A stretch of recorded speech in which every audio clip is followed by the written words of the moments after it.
ನಾವು ಪ್ರತಿದಿನವೂ ಅನೇಕ ಜನರನ್ನ ಭೇಟಿ ಮಾಡ್ತೇವೆ. ನಮ್ಮನ್ನು ನೋಡ್ಕೊಳ್ಳೋರು, ನಮ್ಮ ಜೊತೆ ಆಟ ಆಡೋರು ಮತ್ತು ನಮ್ಮ ಪರಿಚಿತರು. ಬೇರೆಯವರು ನಮಗೆ ಅನೇಕ ರಹಸ್ಯ ವಿಷಯಗಳನ್ನು ಹೇಳ್ತಾರೆ. ಆ ರೀತಿ ಹೇಳಿದಾಗ ಏನು ಮಾಡಬೇಕು ಅಂತ ಈಗ ಕಲಿಯೋಣ. ಕತೆ ಹೇಳಬೇಕಾ ಹೇಳಬಾರ್ದಾ? ಎಲ್ಲರೂ ಗಮನ ಇಟ್ಟು ಕೇಳಿ.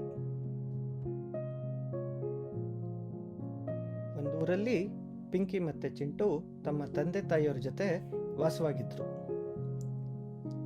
ಒಂದು ದಿನ ಪಿಂಕಿ ಮತ್ತು ಚಿಂಟು ಆಟವಾಡುತ್ತಿದ್ದಾಗ ಅವರ ತಾಯಿ ಹತ್ತಿರ ಬಂದು ಹೇಳಿದ್ರು, ನೋಡಿ ಮಕ್ಕಳೇ, ಪಕ್ಕದ ಊರಲ್ಲಿರೋ ಅಜ್ಜಿಗೆ ಆರೋಗ್ಯ ಸರಿ ಇಲ್ಲ.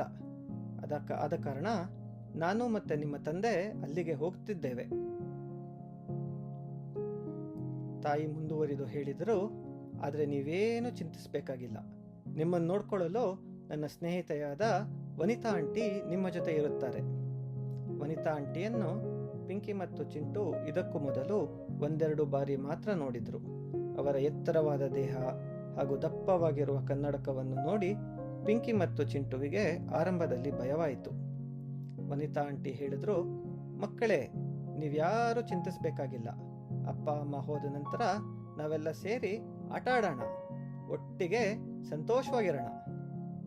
ಪಿಂಕಿ ಮತ್ತು ಚಿಂಟುವಿಗೆ ಈ ಮಾತು ಕೇಳಿ ಸಂತೋಷವಾಯಿತು ಮತ್ತು ವನಿತಾ ಆಂಟಿಯ ಮೇಲೆ ಭರವಸೆ ಮೂಡಿತು.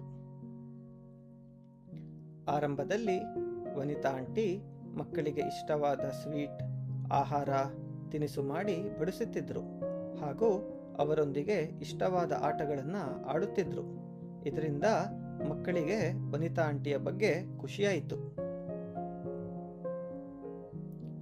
ಕೆಲವು ದಿನಗಳ ನಂತರ ಪಿಂಕಿ ಮತ್ತು ಚಿಂಟುವಿಗೆ ವನಿತಾ ಆಂಟಿಯ ನಡವಳಿಕೆಗಳ ಬಗ್ಗೆ ಅನುಮಾನ ಬಂತು. ಒಂದು ದಿನ ಪಿಂಕಿ ಮತ್ತು ಚಿಂಟು ಶಾಲೆಯಿಂದ ಹಿಂದಿರುಗಿದಾಗ ಪಿಂಕಿ ಹೇಳಿದ್ಲು, ಚಿಂಟು, ನೋಡು ಅಲ್ಲಿ ವನಿತಾ ಆಂಟಿ ನಮ್ಮ ಅಮ್ಮನ ಇಷ್ಟವಾದ ಪಿಂಕ್ ಬಣ್ಣದ ಸೀರೆಯನ್ನು ಹಾಕಿಕೊಂಡಿದ್ದಾರೆ. ಚಿಂಟು ಹೇಳಿದ, ಅರೆ ಹೌದು, ಅಮ್ಮ ಸೀರೆಯನ್ನು ಯಾರಿಗೂ ಮುಟ್ಟಲು ಸಹ ಕೊಡುತ್ತಿರಲಿಲ್ಲ, ಅಷ್ಟು ಜೋಪಾನ ಮಾಡುತ್ತಿದ್ದಳು. ಊಟ ಮಾಡುವಾಗ ಪಿಂಕಿ ಹೇಳಿದಳು, ಚಿಂಟು, ಅಲ್ಲಿ ನೋಡು, ವನಿತಾ ಆಂಟಿ ಸೀರೆ ಮೇಲೆ ಸಾಂಬಾರ್ ಚೆಲ್ಲಿಕೊಂಡ್ರು. ಚಿಂಟು ಹೇಳ್ದ, ಹೌದು ಪಿಂಕಿ, ಸೀರೆ ಎಲ್ಲ ಕಲೆಯಾಗಿ ಹೋಯ್ತು.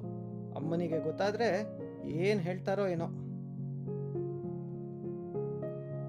ವನಿತಾ ಆಂಟಿಗೆ ಚಿಂಟು ಪಿಂಕಿಯರ ಮಾತನ್ನು ಕೇಳಿ ಗಾಬರಿ ಆಯಿತು.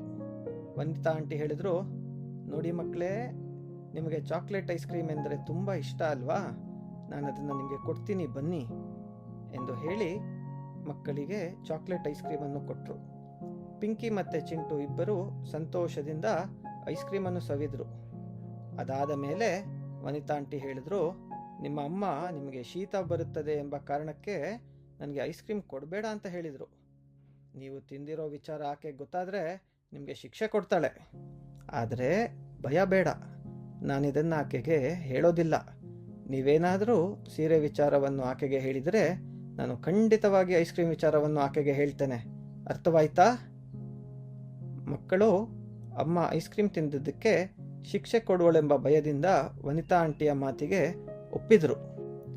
ಊಟವಾದ ಮೇಲೆ ಚಿಂಟು ಮತ್ತು ಪಿಂಕಿ ಹೇಳಿದ್ರು, ಆಂಟಿ, ನಾವು ಆಟವಾಡಲು ಹೊರಗಡೆ ಹೋಗ್ತೇವೆ. ಆಗ ವನಿತಾ ಆಂಟಿ ಕೋಪದಿಂದ ಹೇಳಿದ್ರು, ಆಟ ಆಡೋದೇನೂ ಬೇಡ, ಬಟ್ಟೆ ಪಾತ್ರೆ ತೊಳೆಯೋದು ತುಂಬ ಇದೆ, ನನಗೆ ಸಹಾಯ ಮಾಡಿ ಬನ್ನಿ.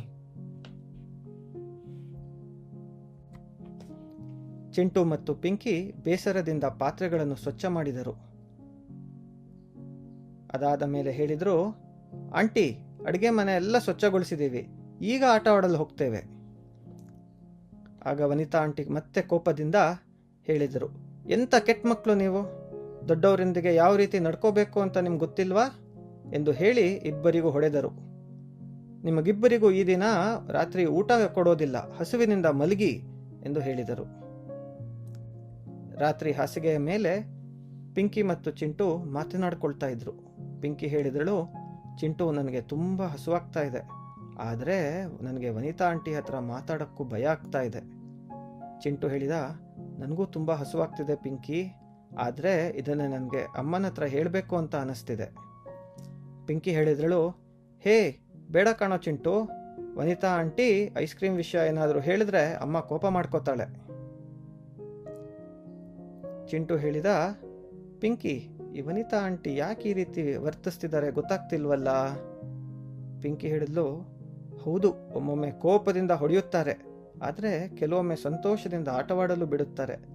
ನನಗೆ ಇದನ್ನೆಲ್ಲ ಅಮ್ಮನಿಗೆ ಹೇಳಬೇಕೋ ಬೇಡವೋ ತಿಳಿತಾ ಇಲ್ಲ. ಚಿಂಟು ಹೇಳ್ದ, ನನಗ್ ಕೂಡ. ಇದೇ ರೀತಿ 1 ವಾರ ನಡೆಯಿತು.